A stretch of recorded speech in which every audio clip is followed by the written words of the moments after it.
Nós estamos trazendo aqui para vocês, então, a última exposição deste ano sobre a questão da essência da vida. Na verdade, nós devíamos dar 4 aulas, essa é a terceira. Então, essa aula está um pouco grande, e nós reunimos 2 numa só, fazendo uma síntese desse trabalho.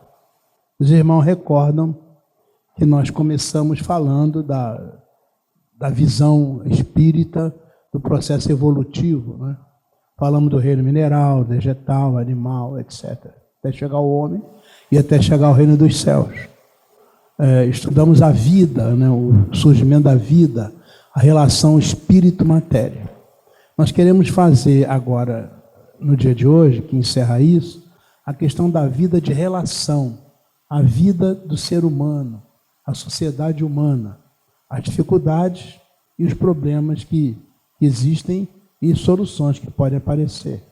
Também as leituras que são feitas a respeito do significado dessa vida. Na verdade, nós entendemos que a doutrina espírita propõe um novo padrão para que as pessoas se relacionem, não só no nível individual, como também nas coletividades, nas nações, a humanidade como um todo. A doutrina espírita é uma nova proposta relacional para a vida da criatura humana na face da Terra. Queríamos começar com essa frase, que é muito interessante, né, do materialista, né?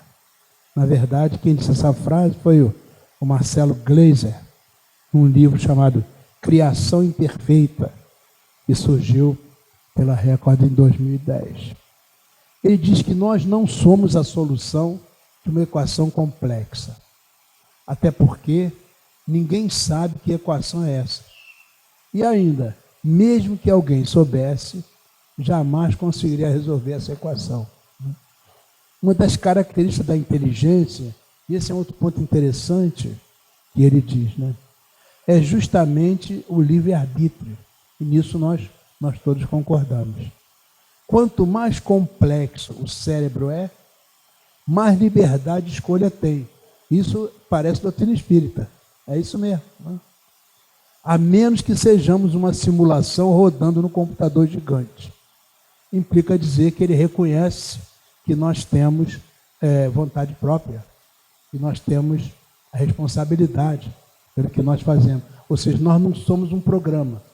Na verdade, nós somos capazes de fazer os nossos programas, de executar os nossos programas. Só que somos responsáveis pela execução dos programas que nós mesmos criamos. Interessante isso. A doutora Marlene Nobre tem uma contribuição muito interessante, ela publicou esse trabalho chamado A Alma da Matéria. E eu tirei alguns pedaços para a nossa reflexão. Diz ela, o espírito encarnado, ou alma, concentra todo o poder de comando sobre o organismo físico. Então, essa máquina de viver é comandada pelo espírito. Né? Do hidrogênio às mais complexas unidades atômicas, é o poder do espírito eterno, a alavanca diretora de prótons, nêutrons e elétrons na história infinita da vida. Sobre próton, nêutron, nós falamos quando descrevemos aí o mundo material, né, o mundo mineral. Diz a doutora Marlene, o pensamento é produto da alma e não secreção do cérebro, como, aliás, muitos quiseram dizer que era assim no passado. Sendo constituído de partículas derivadas da matéria primitiva ou plasma divino, expressando-se também como ondas eletromagnéticas. Essas coisas hoje estão demonstradas cientificamente. As ondas de pensamento, né? Ondas longas, pensamentos negativos, nefastos, depressivos, e ondas curtas, pensamentos generosos. Pois está medido, calculado e avaliado pela ciência oficial.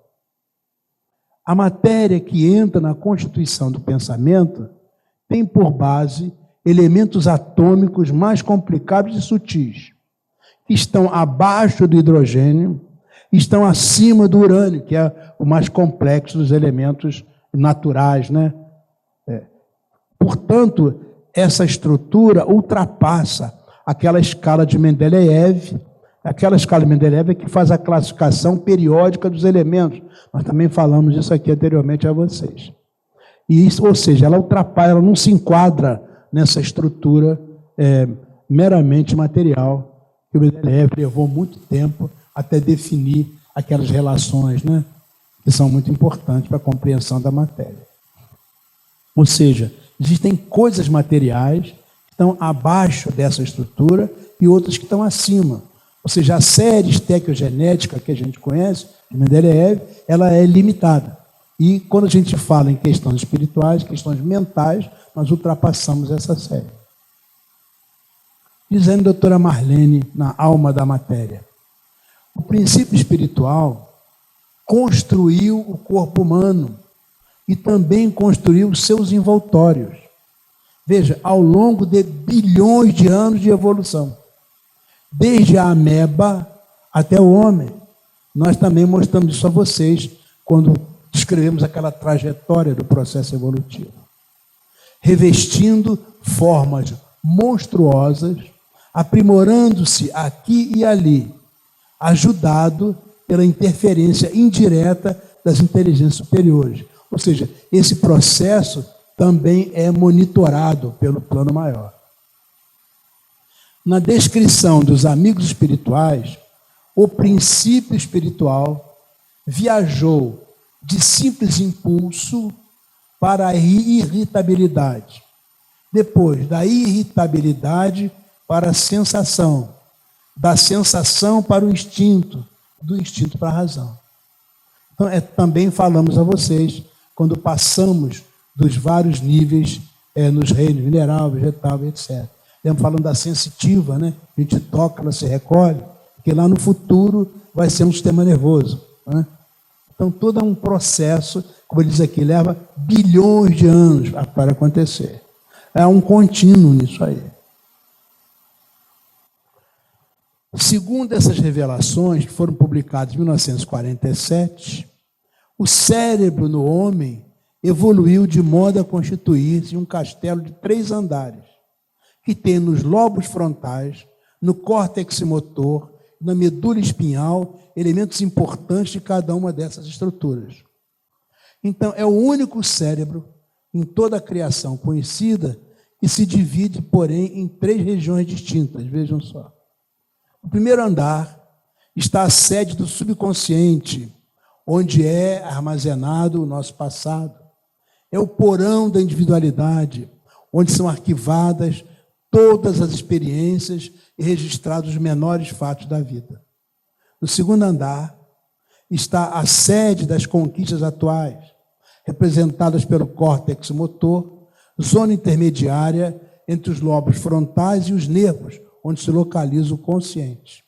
Então, é a atualidade.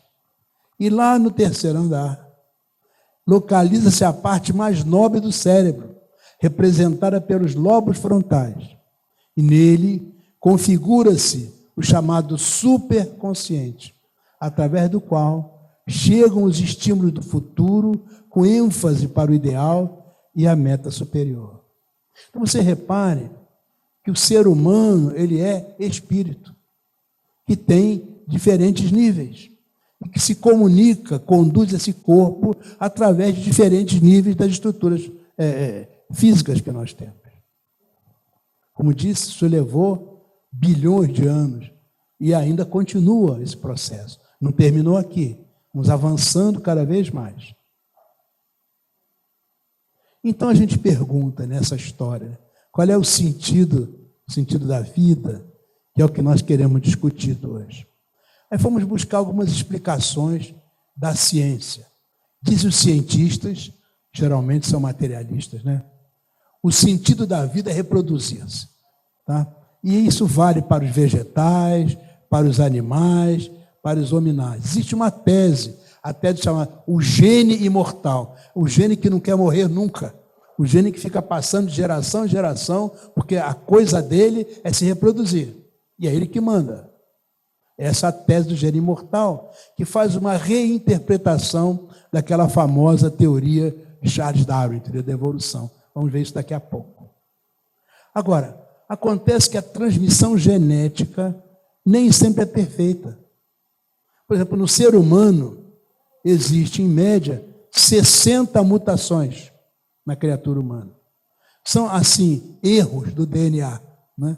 Ou seja, esse gênero imortal, ele vai sofrendo algumas mutações. Ao longo de muitas encarnações e de muitas criaturas, há grandes diferenças que acabam acontecendo. Então, são erros do DNA que podem provocar síndromes e doenças, mas que também podem ser positivas. Por exemplo, se o indivíduo tem uma mutação que o torna mais apto ou mais bonito, ele tende a se reproduzir mais e espalhar essa mutação na sociedade.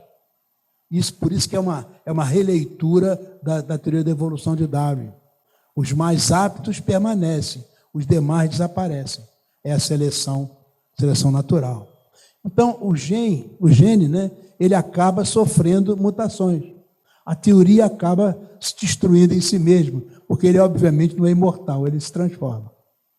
Mas a coisa continua. Nós, então, seríamos espécie assim de máquina de sobrevivência que os genes construíram para se preservar ao longo das gerações. Veja, isso está no lado oposto do que nós acabamos de falar, em relação ao que a doutora Marlene Nobre nos trouxe. Então, aqui quem está comandando são os genes, né? Acontece que os polvos, os ratos, as árvores, na sua composição química, eles são quase iguais, são muito parecidos. Falamos um pouco disso aqui anteriormente. Cada ser vivo, porém, tem um código genético diferente. Agora, ele é sempre construído com as mesmas moléculas, embora na organização fique diferente. E aí dizem eles, a nossa missão na Terra é espalhar essas moléculas. Todos nós, desde as bactérias até os elefantes, nós somos máquina de sobrevivência para o mesmo tipo de replicador, as moléculas do DNA. Então, o gene vai formar as moléculas e nós estamos replicando isso. Nós somos caudatários disso, a interpretação dele. Os genes também nos dotaram de instintos que nos levam à reprodução. Por isso, o sexo é prazeroso e a atração sexual é muito forte. São os genes que estão comandando para que eles possam se perpetuar. Essa é a leitura. Esse cérebro pegando fogo aí é muito interessante, né? É a tese do sistema de recompensas. É muito interessante. São grupos de neurônios situados em certas regiões, lá no centro do cérebro, o septo, né? E toda vez que nós fazemos algo físico ou mentalmente agradável, esses neurônios liberam dopamina, que é um neurotransmissor, o doutor Jorge já falou muitas vezes dele aqui, né? Responsável pela sensação de prazer. Eles fazem experiências com determinados animais, ratos, por exemplo. Os ratos, eles vão esfregar o focinho em alguma coisa que dá uma sensação de prazer. Eles repetem isso continuadamente. Os ratos chegam a esquecer os seus filhos e vão só querer esfregar o focinho. É a sensação do prazer que os domina. Por isso que ele diz, é um sistema de recompensa, né? As áreas do cérebro são inundadas de dopamina, inclusive aquelas que manejam o autocontrole e as emoções. Quer dizer, as pessoas se descontrolam, né? Você sente prazer e tem vontade de sentir prazer de novo, sentir prazer de novo, sentir prazer de novo. Você fica viciado. É isso que acaba acontecendo. Mas é a tese do sistema de recompensas. É o que a ciência demonstra. O sistema de recompensa, então, influencia gigantescamente, né, as nossas ações e as nossas decisões. Sempre que você se sente bem ou mal, é o sistema de recompensa que faz isso acontecer. Bom, mas há uma segunda explicação para o sentido da vida, né? Em vez de você espalhar genes, o objetivo deve ser contentar o sistema de recompensa, traduzindo, ser feliz. Então, na verdade, você procura sempre ser feliz. O sistema de prazer é aquilo que domina você. Então, o problema é que droga, açúcar, gordura, sexo, também atuam nessa área. E podem causar vícios. E podem causar muita infelicidade. Será que é isso o mesmo sentido da vida? É interessante, né? Esse é um estudo que foi preparado por esses cientistas, né? Richard Dawkins, James Olds e Peter Milner, da Universidade McGill, lá do Canadá. Então, são trabalhos científicos mostrando a impossibilidade da aceitação disso para o domínio da criatura humana, para o sentido da vida, né? Aí voltamos ao livro dos Espíritos. O espírito é independente da matéria ou é apenas uma propriedade dela? Como as cores são propriedade da luz e o som uma propriedade do ar. Essa é a questão 25. Os espíritos respondem, ambos são distintos. Matéria é diferente de espírito. Agora, é a união da matéria e do espírito, a união do espírito e da matéria, ela é necessária para dar inteligência à matéria. Ou seja, esse processo extraordinário que a matéria tem de agir, só está acontecendo porque o espírito está lá. Ou seja, o átomo só é átomo porque o espírito está lá. Não é um espírito individualizado como nós, mas é o princípio espiritual. Como disse, vai levar bilhões de anos até chegar à nossa condição de individualidade. Isso é claro para vocês? É, né? Então a gente começa a pensar.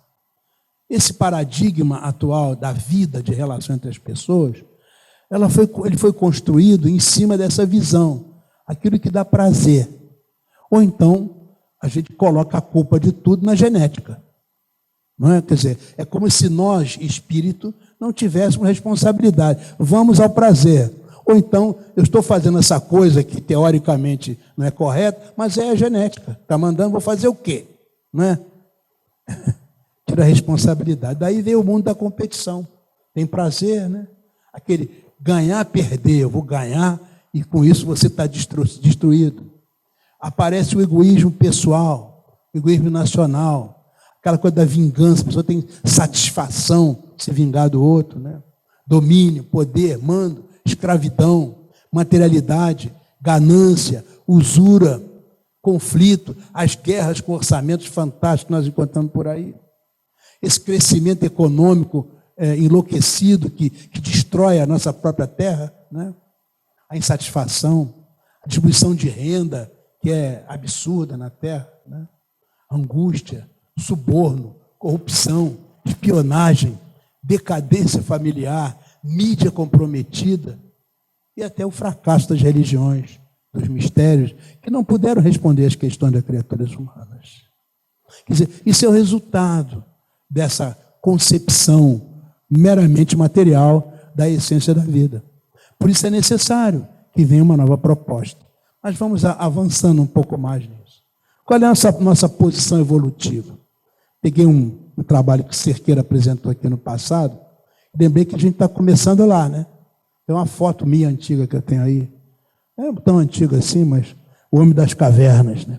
Esse é um processo interessante. E que a doutrina espírita nos ensina que nós vamos chegar do outro lado, né? Em que a nossa estrutura está acima da estequiogenética. Então, inicialmente nós estamos nas etapas de adaptação à lei, né? A lei divina. E lá nós estaremos plenamente conscientizados dessa lei. Ou seja, a nossa razão, né, está completamente definida em função de amar a Deus sobre todas as coisas e ao próximo com nós mesmos. Qual é a nossa posição evolutiva? É uma pergunta que nós fazemos e nós temos vivido muitas vidas, né, muitas vidas de outras maneiras, para poder ir aprendendo progressivamente. É um processo. Cada vez nós nos distanciamos mais meramente dos mecanismos adaptativos, nos aproximamos mais da plena consciência em relação à lei divina. Nascemos e renascemos, muitas vezes, são algumas encarnações que eu me lembro aí da minha vida. Mas um dia chegaremos lá. Ainda estou muito próximo do Homem das Cavernas, muito próximo do Homem das Cavernas. Um dia chegaremos lá, né?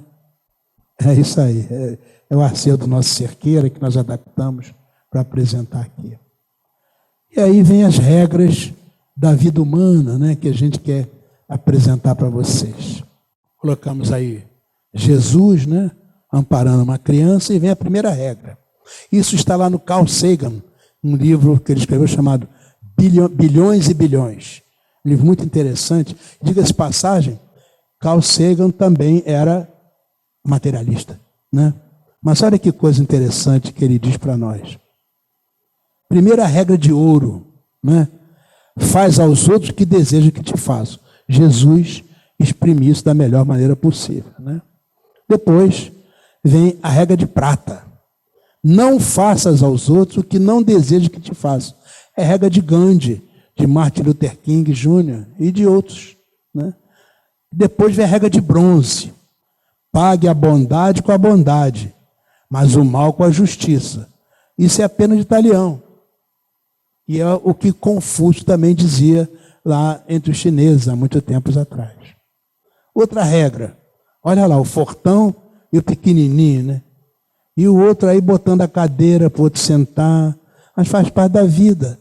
O fortão é regra de ferro. Faz aos outros o que quiserem, antes que te faça o mesmo. Isso é a máxima secreta de muita gente, que não diz, mas faz, né?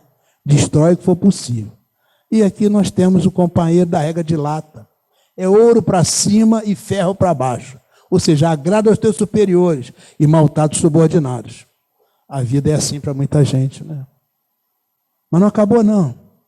Tem a regra da seleção do parentesco, chamada regra do nepotismo. Favorece sempre os parentes e amigos próximos e faz o que quiseres aos outros. Conhece essa regra, não? Oh.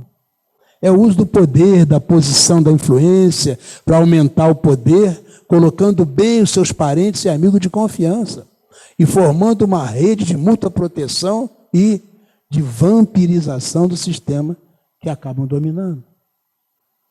Esses bigodes que aparecem aí, né, mais ou menos por acaso, não quer dizer nada, não. Tá bom? E aí vem a guerra, e vem o animal pesado, né? É a regra de lata. Ouro para cima e ferro para baixo, né? Agrada aos teus superiores e maltrata os subordinados, né? Como não há liga de ouro com ferro, nós chamamos de regra de lata, né? É porque é muito flexível, né? Então está sempre de acordo, sempre maltratando, sempre assim. Esse é o lema dos valentões, dos brutamontes, né? É enorme em muitas sociedades que se comportam como primatas e não são humanas. Então, o poderoso destrói tudo que tem na frente, domina. E se aparece o mais poderoso, ele se inclina. É assim. Essa relação, essas relações são muito fortes, né? Faz aos outros o que quiseres, antes te façam. A máxima secreta de mundo. É uma regra de cunhagem inferior, né? Regra de ferro, né? Às vezes é formulado assim: aquele que tem o ouro cria as regras. Quem tem o dinheiro é que manda. Isso é a regra de ferro, né? Então ela diverge, despreza aquela regra de ouro, né? Se consegue aplicá-la impunemente, muitas vezes é o preceito dos poderosos. Os ditadores são todos assim, todos eles, tá? Regra de ferro, destrói, coloca coisa para aprisionar as pessoas, né? Regra de bronze é do Confúcio, mas também é aquela pena de talião, crescida do bem com o bem se paga. É um padrão familiar dos homens e dos chimpanzés, eles também fazem assim. Mesma coisa. Está lá no Alcorão. Se o inimigo se inclina para a paz, incline-se também para a paz. Isso é muito usado como argumento na tentativa de acordo entre israelenses e palestinos. Todo dia a gente ouve isso no jornal. Todo dia está isso. Sem ter de apelar à melhor natureza de ninguém. Nós instituímos uma espécie de condicionamento operante, recompensando-os quando são agradáveis e punindo-os quando não são. Não somos anjos, mas também não somos implacáveis. Ou será que não é verdade que o mal com o mal faz um bem? Terrível, né? O problema dessa regra é a coisa da vendetta sem fim. Violência gera violência. Não importa quem começa. Cada lado tem razão para odiar o outro. Isso todo dia acontece. Os israelenses, os americanos entram no circuito, vão fazer uma paz aqui com os judeus. Judeus e árabes. Aí um camarada dá um tiro no outro, acaba tudo. É a vendetta, é a vingança.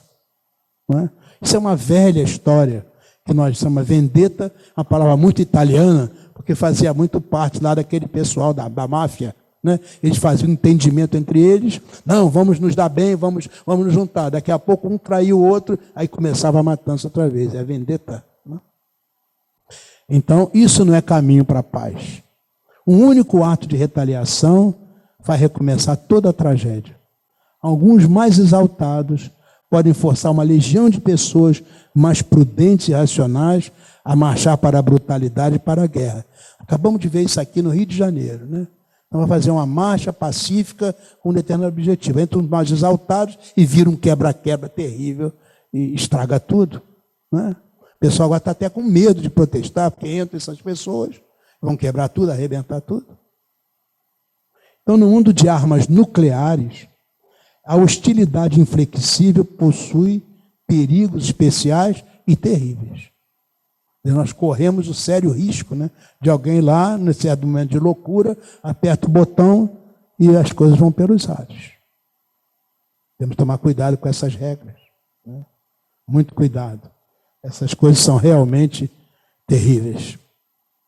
A regra de prata é do Gandhi, do Martin Luther King, né, e de outras criaturas importantes. Essas pessoas que estão aí, ó, o Rabino Hillel, no tempo de Jesus, já falava dessas coisas. Gandhi e Martin Luther King aconselharam oprimidos a não pagarem a violência com a violência, mas também a não serem submissos e obedientes. Eu contei para vocês muitas vezes aqui aquela questão do imposto do sal, lembra? Desobediência civil. Tá? A desobediência civil pacífica realizou por mudanças políticas notáveis. Agora, foi usada na África sem resultados. Em 1962, Nelson Mandela fundou a Lança da Nação, por uma razão nada gandhiana, de que a única coisa que os brancos entendiam era a força. Ele tentou seguir isso, não faça aos outros que não te façam, mas teve que acabar usando a força para resolver o problema. E a que ponto a nossa humanidade chega, né? Nessas regras. Já a regra de ouro é de Jesus, que a gente entendeu? A gente vive essa regra, ela está escrita, né? Então, é o mais admirado padrão de comportamento do Ocidente. Agora, quase ninguém segue. Agora, no tempo de Confúcio, esse padrão já era conhecido, 500 anos antes de Cristo. Agora, o Confúcio perguntava assim, se você vai pagar o mal com a bondade, então com que você vai pagar a bondade? Se você paga o mal com a bondade você recebe, você paga como? Ele questionava isso. A mulher pobre que inveja a riqueza dos ricos deve dar a eles o pouco que tem? O masoquista deve infligir dor ao seu vizinho? Depois que a nossa face é esbofeteada, devemos realmente oferecer o outro lado para também ser esbofeteado? Com o adversário impiedoso, esta não é uma garantia de mais sofrimento? Ou seja, essas coisas eram lidas muito tempo antes de Jesus. Mas até hoje, se você oferece a face ao outro, você tem muita chance de ser esbofeteado. É difícil. Mas é difícil seguir Jesus, que a humanidade não compreendeu a regra. É difícil. É claro que isso não tira o padrão, né? Mas a gente tem que educar as pessoas. Então a gente tem as nossas crianças, né, brincando, amarelinha, jogando bola, bonitinho, né? Bonitinho, jogando dominó, coisa interessante. Agora a pergunta é essa: se nós veneramos a regra de ouro, que é de Jesus, por que ela é tão rara nos jogos que estão as crianças? Vai ver os meninos pequenos aprendendo a jogar futebol. Vai, chuta, bate, arrebenta. É assim. É assim. E as pessoas estão sempre pensando, é aquela guerra da soma zero. Ou seja, tem um que ganha e um que perde. Mais um com menos um soma zero. Nós nos acostumamos com isso. Por que a educação física, por exemplo, é só na disputa? Na escola é disputar, quem ganha, quem não ganha, medalha. Essa leitura precisa ser repensada. Nós temos que pensar em jogos cooperativos, onde você só ganha se todos ganharem. E já existem muitos hoje para a gente fazer isso. Desde Pestalozzi se fala nessa questão da cooperação, sabe? Do entendimento. Só que isso hoje não é mais um sonho de educador. Há uma demonstração, já falei aqui de você, eu vou falar um pouco disso ainda hoje para vocês. Uma demonstração que mostra que a cooperação é a melhor maneira da gente viver. Aí está a nossa amarelinha, né? E o jogo de xadrez. Quem é que chega primeiro, quem é que ganha, quem é que destrói o outro, quem é que dá o checkmate? São jogos de soma zero. Jogos de soma zero. Então, depois de 1 milhão de anos de tribos intermitentemente guerreiras, logo pensamos a maneira de soma zero, tratando toda a interação como uma competição, um conflito. No entanto, a guerra nuclear e muitas guerras convencionais, a depressão econômica e os ataques ao meio ambiente global são todas proposições de perder, perder. Porque, na verdade, ninguém ganha. Na hora que sai uma guerra nuclear, todo mundo perde. Na hora que você destrói a economia, todo mundo perde. Na hora que você destrói o meio ambiente, todo mundo perde. Mas esse perder, perder, decorre do ganhar, perder. Por isso é preciso um novo padrão. É preciso um novo modelo. Interesses humanos vitais, como o amor, a amizade, a paternidade, a maternidade, a música, a arte, a busca do conhecimento, essas são proposições do ganhar-ganhar. Nossa visão fica perigosamente estreita se apenas conhecemos ganhar, perder. Então, você precisa de um mundo novo. Um mundo onde as pessoas se abracem, estejam juntas e aprendam a conviver umas com as outras. Ou seja, são muitos anos que nós temos de destruição. Agora está na hora da construção. Essa teoria eu já falei para vocês no passado, né? Estudo de pesquisa operacional, a teoria dos jogos. Contei para vocês aqui o dilema do prisioneiro, né? A melhor maneira de se proceder se baseia na cooperação. É aquela moeda, pagar a mesma moeda, tit for tat. Todas as estratégias de violência, mentira, imposição, inveja, domínio, toda estratégia de força se autodestrói. Isso é um jogo, né? A teoria dos jogos é um jogo de iteração. Você vai vendo que tudo aquilo que é da violência acaba se destruindo. O que sobra, que realmente valoriza aqueles que estão jogando, é a cooperação. Para obter o equilíbrio, tem que cooperar um com o outro. Isso é demonstração matemática. Tá? Então, nunca se pode subestimar o valor do perdão e da reconciliação. É assim que se cresce. Isso é matemática. Não é, portanto, um sonho de um filósofo ou de um poeta. Está demonstrado com esse dilema do prisioneiro, que ou você vai assim, ou então você vai destruir. Prêmio Nobel, Nash, estudando essas possibilidades, né, esse processo iterativo, demonstrou casalmente a perspectiva do futuro só melhora na medida em que haja cooperação entre as pessoas que participam disso. Passou no cinema a biografia do Nash, né? Mente que Brilha, não me lembro. Mente Brilhante, passou. Aparece lá. Mente Brilhante. George Nash, né? Aparece a criatura que fez essas demonstrações. Então nós estamos acostumados com jogos de ganhar, perder. Ou seja, todo ponto marcado pelo adversário nos deixa para trás.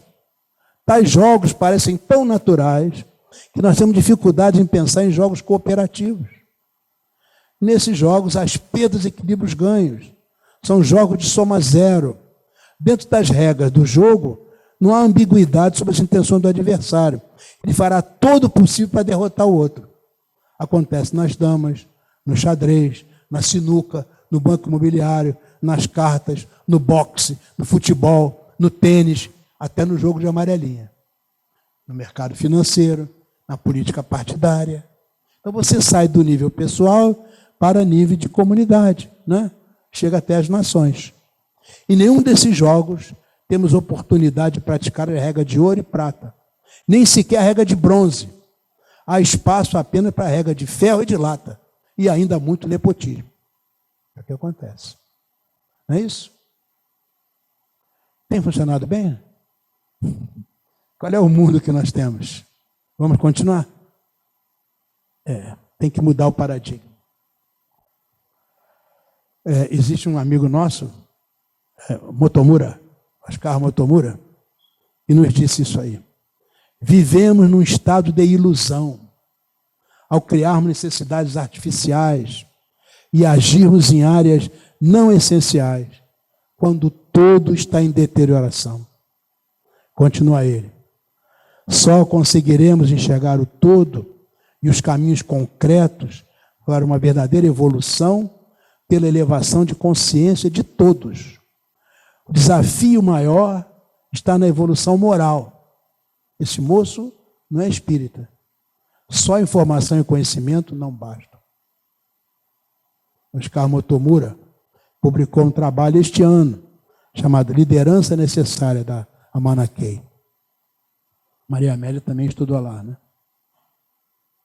Então a principal meta de todos os povos será educar moralmente, para sair dessa coisa do ganhar-perder, né? E aí a gente vai novamente para o Livro dos Espíritos, questão 685A. Há um elemento a que não se tem dado o devido valor, e sem o qual a ciência econômica não passa de simples teoria. A educação. Não a educação intelectual, estamos cheios dela aí, mas a educação moral. Até o Motomura falou disso, né? Não nos referimos à educação moral pelos livros, e sim àquela que consiste na arte de formar os caracteres. Aquela educação que cria hábitos, uma vez que a educação é o conjunto de hábitos adquiridos. Hábito é repetição, repetição, repetição, né? Quando se pensa na grande quantidade de indivíduos que todos os dias são lançados na torrente da população, sem princípios, sem freio, entregue a seus próprios instintos, serão de admirar as consequências desastrosas que daí resultam. Parece que o Kardec está falando isso nos dias de hoje. Todos os dias, os indivíduos lançados na torrente da população, sem princípios, sem freio. Estão vendo isso toda hora. É a tragédia humana. Por isso tem que educar moralmente. Diz o nosso Hermínio Miranda, publicou um trabalho, uma das 1000 faces da realidade espiritual. A ciência fornece o material para construir as bases. A filosofia levanta o edifício dos princípios diretores. Mas a dona da casa, aquela que vem para morar nela, é a moral. Hermínio Miranda, que falou muitas vezes nessa tribuna aqui. Então, mudando o paradigma. Nós estamos num momento crítico, decisivo, porque as pessoas estão questionando isso, né? O modelo claramente está esgotado, o modelo anterior está esgotado, né? É preciso fazer uma revisão do papel do Estado, das pessoas, aquela competitividade ser substituída pela cooperação ganha-ganha, acabar com ganha-perde, e minimizar diferenças, agir nas convergências. Existem cada vez mais pessoas hoje pensando assim, em toda parte, não somente espíritas, em toda parte.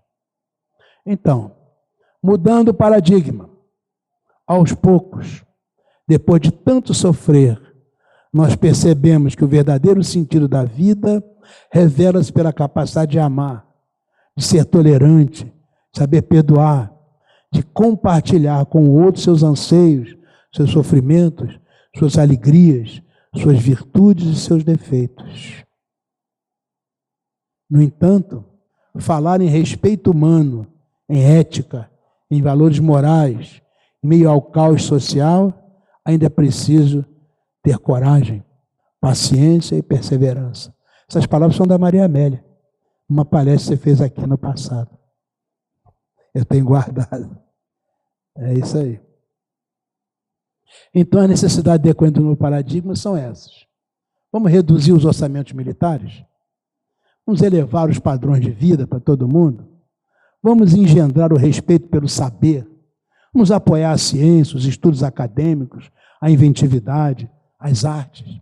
Vamos promover a livre investigação, reduzir a coerção doméstica, envolver os trabalhadores nas decisões gerenciais, promover respeito e compreensão genuínos, derivado do reconhecimento da nossa humanidade e dos nossos riscos comuns. Aí está, o padrão é esse.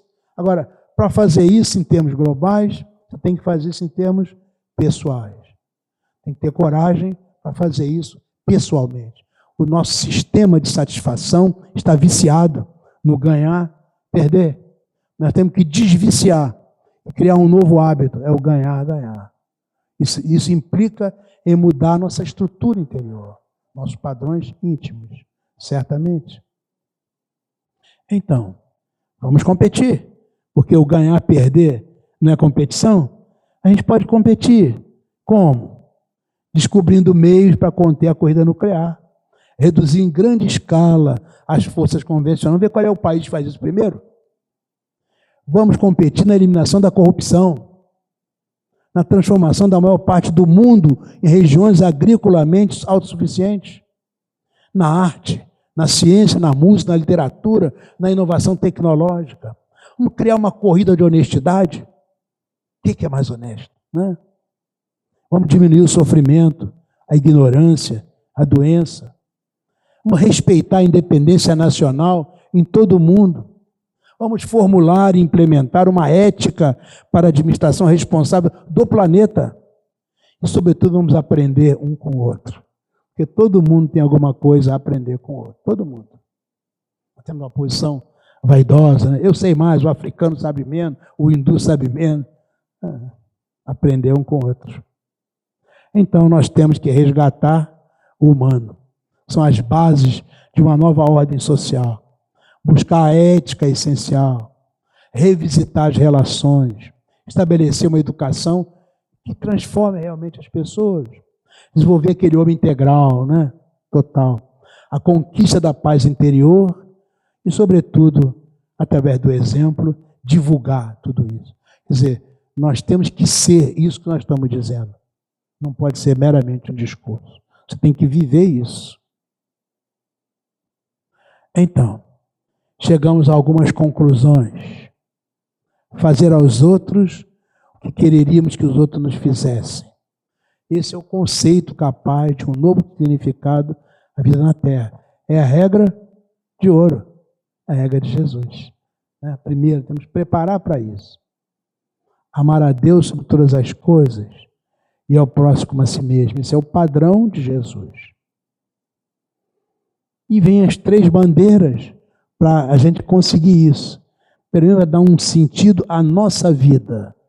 São bandeiras que a doutrina espírita coloca para nós. Primeiro é o trabalho, a solidariedade, a tolerância, né?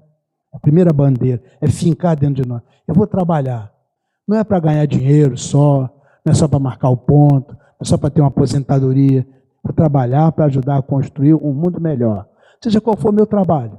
Professor, limpador de rua, pintor, faxineiro, não importa. O que eu fizer, eu farei para ser um mundo melhor. Vou fazer com todo o meu coração, com a minha dedicação, com a minha inteligência. Vou ser solidário a todos que estejam à minha volta, cooperar com todo mundo. E a tolerância é aceitar as diferenças, é o tolerar, aplainar as diferenças. Nós somos diferentes, temos experiências diferentes. É natural que a gente pense diferente, a gente sinta diferente, é natural. Mas se é natural para mim, é natural para você. Vamos respeitar essa naturalidade. Como diz o Maturana, respeitar o outro como legítimo outro. Depois vem a questão da renovação interior. Se eu estiver com os velhos padrões do ganhar, perder, eu quero levar vantagem, lembra? Eu quero levar vantagem em tudo. É tipicamente o ganhar, perder. Eu ganho, o outro perde. Eu que levo vantagem. Tem que reaprender a vida. Reaprender a olhar o outro, cooperar, contribuir, ajudar. Reforma íntima. Uma nova visão, uma nova percepção da criatura. Como eu sou. Mais generoso, mais pacífico, mais ameno, mais gentil, mais honesto, mais verdadeiro. Reforma íntima. E aí a caridade, a outra bandeira. Essas 3 bandeiras deviam estar fincadas na nossa mente, no nosso coração. A caridade no sentido que a doutrina espírita coloca, né? Não é meramente uma questão de filantropia, mas é também filantropia. Mas mais do que isso, é benevolência, é indulgência e é perdão. Já discutimos isso muitas vezes. E aí a gente lembra da prece de Caritas. Foi psicografado no Natal de 1873 por essa Madame Creel. Essa Madame é de origem alemã, radicada na França.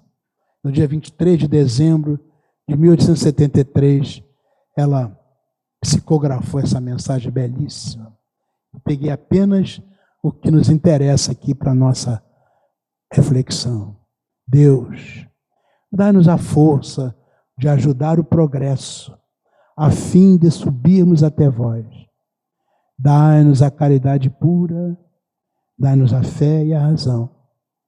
Dai-nos a simplicidade, que fará das nossas almas o espelho onde se deve refletir a vossa imagem. Esse é o novo significado da vida. Ou seja, eu tenho que me transformar numa criatura que possa refletir a própria divindade. Nós somos seres divinos. O sentido da vida está realmente em fazer com que essa divindade possa dominar o meu ser. E não mais simplesmente os sistemas de prazer, o sistema ligado ao ganhar, perder, o sistema do homem velho. O homem novo é aquele que procura ser a imagem da divindade. E Deus é o amor, Deus é a paz, Deus é a justiça, Deus é o equilíbrio, Deus é a harmonia, Deus é o bem. Que estas sejam as propostas da minha vida, para que eu possa ser espelho, onde a imagem de Deus vai se refletir. Muito obrigado. Eu gostaria que o senhor trouxesse para nós algumas reflexões sobre aquela proposta do Brasil, coração do mundo, pátria do Evangelho, nessa visão desse novo paradigma que o senhor trouxe para nós hoje. Pois não. Na verdade, eu tenho pessoalmente algumas dificuldades com isso, sabe? Porque acho que não há país escolhido, não há povo escolhido, sabe? Isso já foi um engano de alguns outros que se consideram povos escolhidos e a coisa não deu muito certo, né? Tem alguma preocupação com isso.